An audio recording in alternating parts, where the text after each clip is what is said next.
Oh, yeah. Yeah. We are back.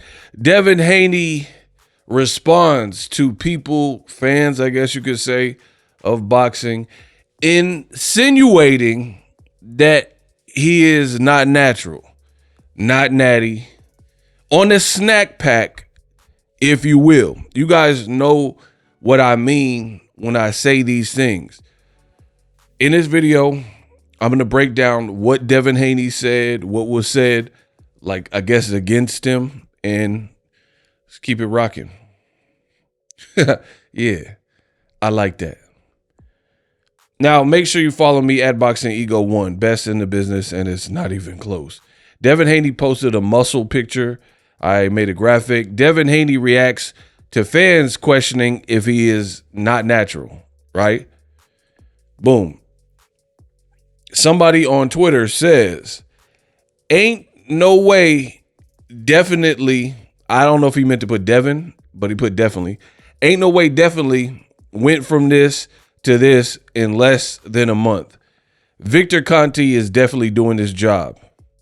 So this is, I guess, Devin's before, and then this is him in his most recent picture.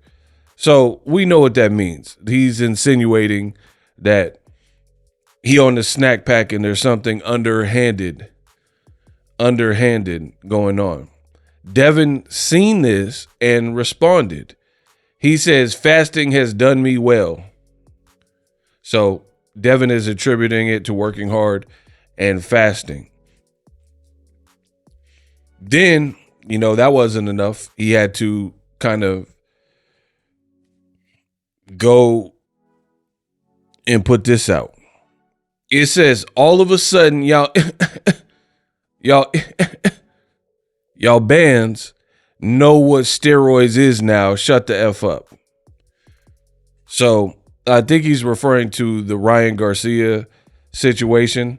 And he's saying like, hey, y'all, when I was talking about roids and juicing, I guess he's insinuating that like nobody understood what roids were when it came to Ryan. But now he's mad that people are accusing him, I guess, of being unnatural. Look, my thoughts are simple. Devin Haney is in between a rock and a hard place. I have said this from the beginning. He looks like he's in good shape. Good for him. Muscles don't necessarily win fights. We gonna see. That's what it boils down to. We gonna see. Make your next effort your best effort. Jose Ramirez, I think that's the right opponent for him. Kind of dangerous, but it's dangerous for both.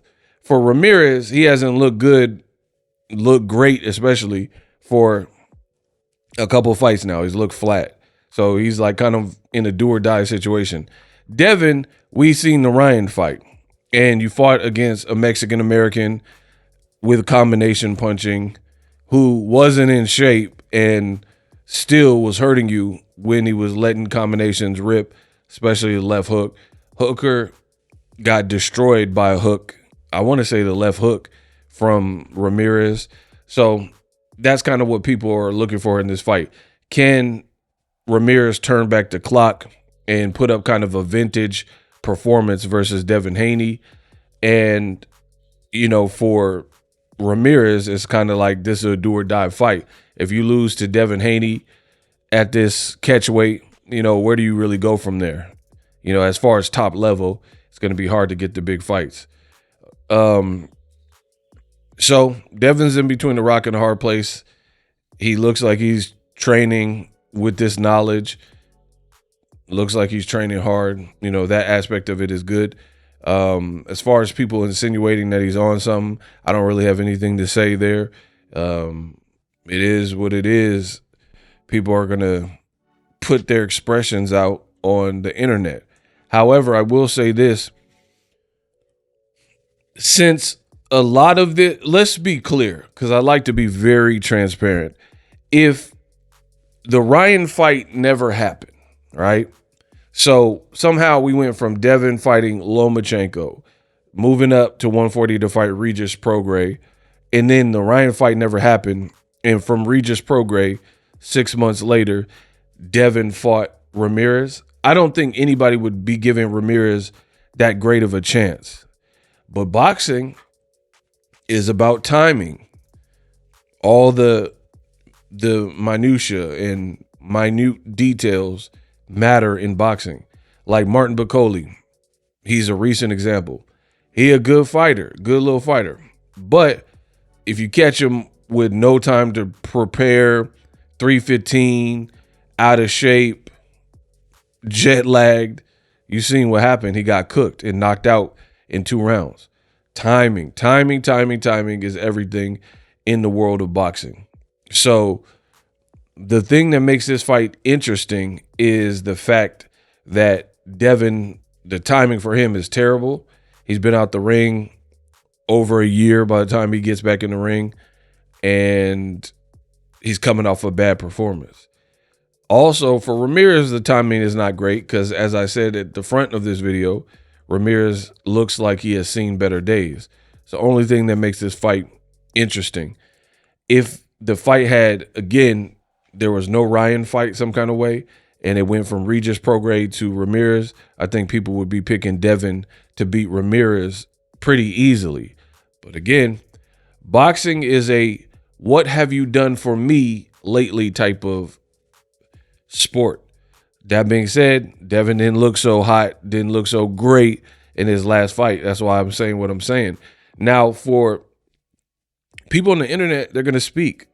People have questions about who you work with. Victor Conti, Balco, SNAC. It comes with the territory. When you link with somebody who has a troubled or tattered past, it's going to come with that territory. Like if so-and-so was kicking it with a chomo or somebody who got sentenced to prison for that or is on Megan's Law, that's going to follow you. No matter if you say you're rehabilitated or not, some people aren't going to buy it. You got to, that's why in life it's pertinent and very important to make decisions that you don't mind following you forever. Like for me, I've made mistakes for sure, but I'm also very reasonable.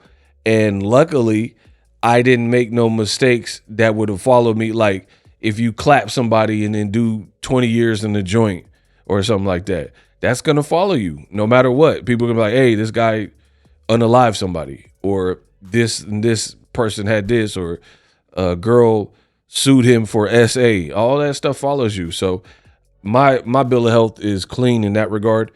I never did drugs and stuff like that. So people can't use nothing against me. So I don't really care.